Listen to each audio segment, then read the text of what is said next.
राधे राधे। जय माता दी। सभी भक्तों को नवरात्र की ढेर सारी शुभकामनाएं।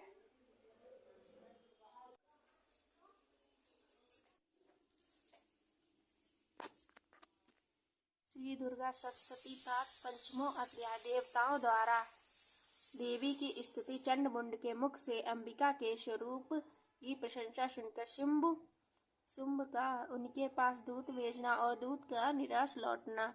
ओम इस उत्तर चरित्र के रुद्र ऋषि है, महा सरस्वती देवता है, अनुष्टुप्म छंद है, भीमा शक्ति है, ब्रह्मरी बीज है, सूर्य तत्व है और शाम वेद स्वरूप है। महासरस्वती की प्रसन्नता के लिए उत्तर चरित्र के पाठ में इसका विनियोग किया जाता है। जो अपने कर कमलों में घंटा, शूल, हल, शंख, मूसल, चक्र, धनुष और बाण धारण करती हैं। शरद ऋतु के शोभा संपन्न चंद्रमा के समान जिनकी मनोहर कांति है, जो तीनों लोकों की आधारभूता और शुंभ आदि दैत्यों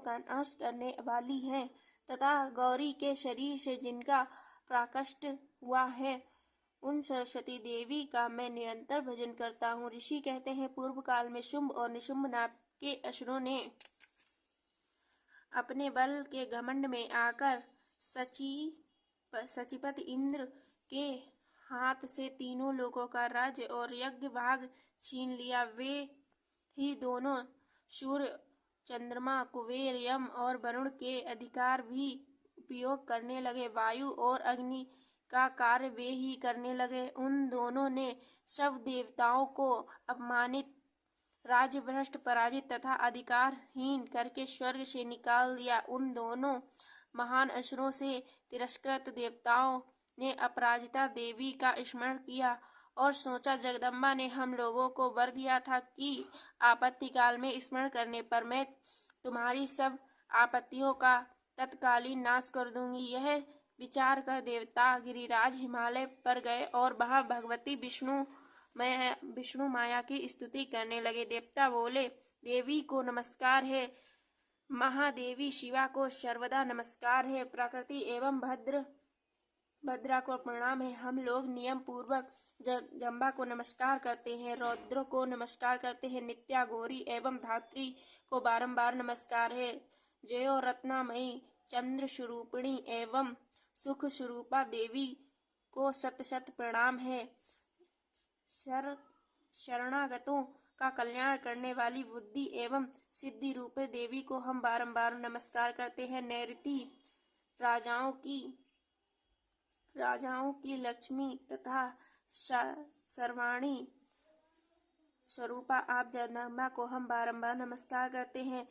दुर्गा, दुर्गपारा, सारा, सर्वकारिणी, ख्याति, कृष्णा और धूम्रा देवी को सर्वदा नमस्कार है। अत्यंत सौम्य एवं अत्यंत रौद्र रूपा देवी को हम सब नमस्कार करते हैं, उन्हें हमारा बारंबार नमस्कार है। जगत की आधारभूता कृति देवी को हम बारंबार नमस्कार करते हैं, जो देवी सब प्राणियों में विष्णु माया के नाम से कही गई हैं, उन देवी को हम सब नमस्कार करते हैं, उन देवी को हम बारंबार नमस्कार करते हैं।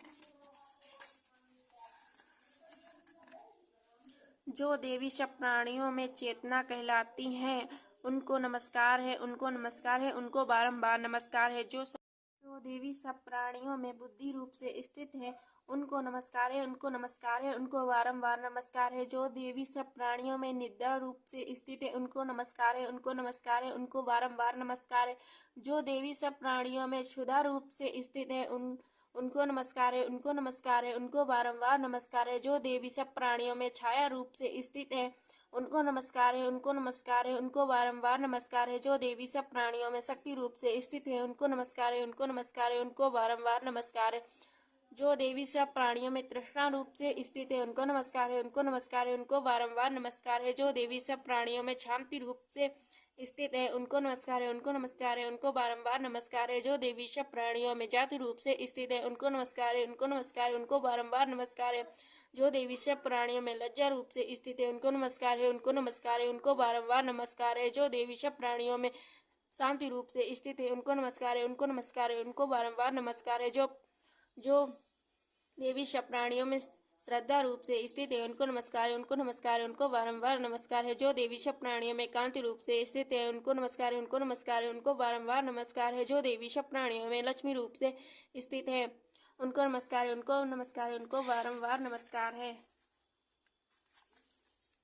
जो देवी सब प्राणियों में भ्रांति रूप से स्थित है उनको नमस्कार है, उनको नमस्कार है, उनको बारंबार नमस्कार है। जो देवी सब प्राणियों में स्मृति रूप से स्थित है उनको नमस्कार है, उनको नमस्कार है, उनको बारंबार नमस्कार है। जो देवी सब प्राणियों में दया रूप से स्थित है उनको नमस्कार है, उनको नमस्कार है, उनको बारंबार नमस्कार है। जो देवी सब प्राणियों में तुष्टि रूप से स्थित है उनको नमस्कार है, उनको नमस्कार है, उनको बारंबार नमस्कार है। जो देवी सब प्राणियों में माता रूप से स्थित है उनको नमस्कार है, उनको नमस्कार है, उनको बारंबार नमस्कार है। जो देवी सब प्राणियों में भ्रांति रूप से स्थित है उनको नमस्कार है, उनको नमस्कार है, उनको बारंबार नमस्कार है। जो जीवों के इंद्रिय वर्ग की अधिष्ठात्री देवी एवं सब प्राणियों में सदा व्याप्त रहने वाली उन व्याप्ति देवी को बारंबार नमस्कार है। जो देवी चैतन्य रूप से इस संपूर्ण जगत को व्याप्त करके स्थित है मैं उनको नमस्कार, उनको नमस्कार, उनको बारंबार नमस्कार है। पूर्व काल में अपनी अभीष्ट की प्राप्ति होने से देवताओं ने जिनकी स्तुति की तथा देवराज इंद्र बहुत दिनों तक जिनका सेवन किया वह कल्याण की साधन भूता ईश्वरी हमारा कल्याण और मंगल करें तथा सारी आपत्तियों का नाश कर डाले। उदंड दैत्यों से सताए हुए हम सब देवताओं जिन परमेश्वरी को इस समय नमस्कार करते हैं तथा जो भक्ति से विनम्र पुरुषों द्वारा स्मरण की जाने पर तत्कालीन ही संपूर्ण विपत्तियों का नाश कर देती हैं, वे जगदम्बा हमारा संकट दूर करें। ऋषि कहते हैं, राजन, इस प्रकार जब देवता स्तुति कर रहे थे उस समय पार्वती देवी गढ़ जी के जल में गंगा जी में स्नान करने के लिए वहां आई। उस सुंदर भौहें वाली भगवती ने उन देवताओं से पूछा, आप लोग यहाँ किसकी स्तुति करते हैं? तब उन्हीं के शरीर से प्रकट हुई शिवा देवी बोली, शुंभ दैत्य से तिरस्कार और युद्ध में निशुंभ से पराजित हो यहाँ एकत्रित हुए ये समस्त देवता यह मेरी ही स्तुति कर रहे। पार्वती जी के शरीर कोश से अंबिका का दुर्भाव हुआ, इसके लिए वे समस्त लोकों में कौशिकी कही जाती हैं। कौशिकी के प्रकट होने के बाद पार्वती का शरीर काले रंग का हो गया, अतः वे हिमालय पर रहने वाली कालिका देवी के नाम से विख्यात हुई। तदंतर शुंभ निशुंभ के भृत्य चंड मुंड वहां आए और उन्होंने परम मनोहर स्वरूप धारण करने वाली अंबिका को देखा। फिर ये शुंभ के पास जाकर बोले, महाराज, एक अत्यंत मनोहर स्त्री है जो अपनी दिव्य कांति से हिमालय को प्रकाशित कर रही है। वैसा उत्तम रूप कहीं किसी ने नहीं देखा होगा। असुरेश्वर पता लगाइए वह देवी कौन है और उसे ले लीजिए।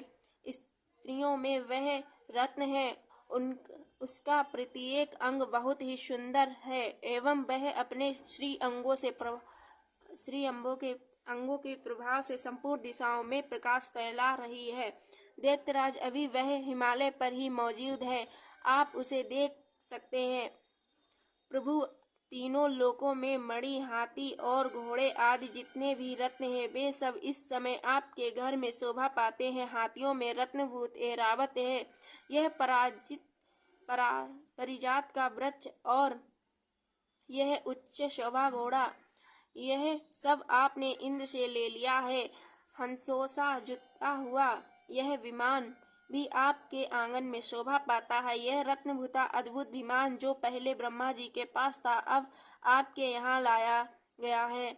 यह महापद नामक निधि और कुबेर से छीन लाए हैं। समुद्र ने भी आपको किजलकिनी नामक माला भेंट की है जो केसरों से सुशोभित है और जिनके कमल की कभी कुम्हलाते नहीं हैं। स्वर्ण की वर्षा करने वाला वरुण का छत्र भी आपके घर में शोभा पाता है। यह श्रेष्ठ रथ जो पहले प्रजापति के अधिकार में था अब आपके पास मौजूद है। दैत्येश्वर मृत्यु की उत्क्रांतिदा नाम वाली शक्ति भी आपने छीन ली है तथा वरुण का पाश और समुद्र में होने वाले सब प्रकार के रत्न आपके भाई निशुंभ के अधिकार में है। अग्नि ने भी स्वतः युद्ध किए हुए 2 वस्त्र आपकी सेवा में अर्पित किए। दैत्यराज, इस प्रकार आप सभी रत्न आपने एकत्र कर लिए हैं। फिर जो एक स्त्रियों में रत्न स्वरूप कल्याणमयी देवी है, इसे आप क्यों नहीं अपने अधिकार में कर लेते हैं। ऋषि कहते हैं, चंडमुंड का यह वचन सुनकर शुंभ ने महादैत्य सुग्रीव को दूत बनाकर देवी के पास भेजा और कहा, तुम मेरी आज्ञा से उनके सामने ये बात कहना और ऐसा उपाय करना जिससे प्रसन्न होकर वह शीघ्र यहाँ आ जाए। वह दूत पर्वत के अत्यंत रमणीय प्रदेश में जहाँ देवी मौजूद थी वहाँ गया और मधुर वाणी में कोमल वचन में बोला। दूत बोला, देवी दैत्यराज शुंभ इस समय तीनों लोकों के परमेश्वर हैं। मैं उन्हीं का भेजा हुआ दूत हूँ और यहाँ तुम्हारे पास ही आया हूँ। उनकी आज्ञा सदा सब देवता एवं एक स्वर में मानते हैं। कोई उनका उल्लंघन नहीं कर सकता। वे संपूर्ण देवताओं को परास्त कर चुके हैं। उन्होंने तुम्हारे लिए जो संदेश भेजा है उन्हें सुनो। संपूर्ण लोक मेरे अधिकार में है। देवता भी मेरी आज्ञा के अधीन चलते हैं। संपूर्ण यज्ञों के भोगों को मैं ही पृथक पृथक भोगता हूँ। तीनों लोकों में जितने श्रेष्ठ रत्न हैं वे सब मेरे अधिकार में हैं। देवराज इंद्र का वाहन ऐरावत जो हाथियों में रत्न के समान है मैंने छीन लिया है। क्षीर सागर का मंथन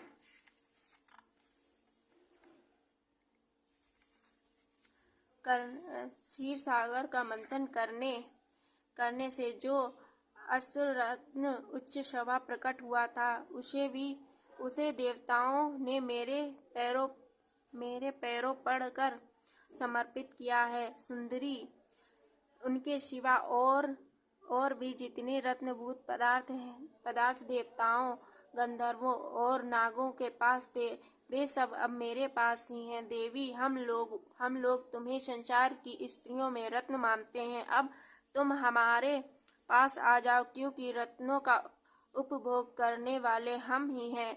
चंचल कटाक्षों वाली सुंदरी, तुम मेरी या मेरे भाई महापराक्रमी निशुंभ की सेवा में आ जाओ, क्योंकि तुम रत्न स्वरूपा हो। वह वर्ण करने से तुम्हें तुलना रहित महान ऐश्वर्य की प्राप्ति होगी। अपनी बुद्धि से यह विचार कर तुम मेरी पत्नी बन जाओ। ऋषि कहते हैं, दूत के यो कहने पर कल्याणमयी भगवती दुर्गा देवी ने, जो इस जगत को धारण करती हैं, वे मन ही मन गंभीर भाव से मुस्कुराई और इस प्रकार बोली। देवी ने कहा, दूत, तुमने सत्य कहा, इसमें तनिक भी मिथ्या नहीं है। शुंभ तीनों लोकों का स्वामी है और निशुंभ भी उसी के समान पराक्रमी है, किंतु इस विषय में मैंने प्रतिज्ञा कर ली है, उसे मैं कैसे मिथ्या करूं। मैंने अपनी अल्प बुद्धि के कारण पहले से ही जो प्रतिज्ञा कर रखी है उसे सुनो। जो मुझे संग्राम में जीत लेगा, जो मेरे अभिमान को चूर्ण कर देगा तथा संसार में जो मेरे समान बलवान होगा, वही मेरा स्वामी होगा। इसलिए शुंभ अथवा महादैत्य निशुंभ स्वयं ही यहाँ पधारे और मुझे जीत कर शीघ्र ही मेरा परिग्रहण कर लें। इसमें विलंब की क्या आवश्यकता है। दूत बोला, देवी, तुम घमंड में भरी हो। मेरे सामने ऐसी बातें ना करो। तीनों लोकों में कौन ऐसा पुरुष है जो शुंभ निशुंभ के समान खड़ा हो सके।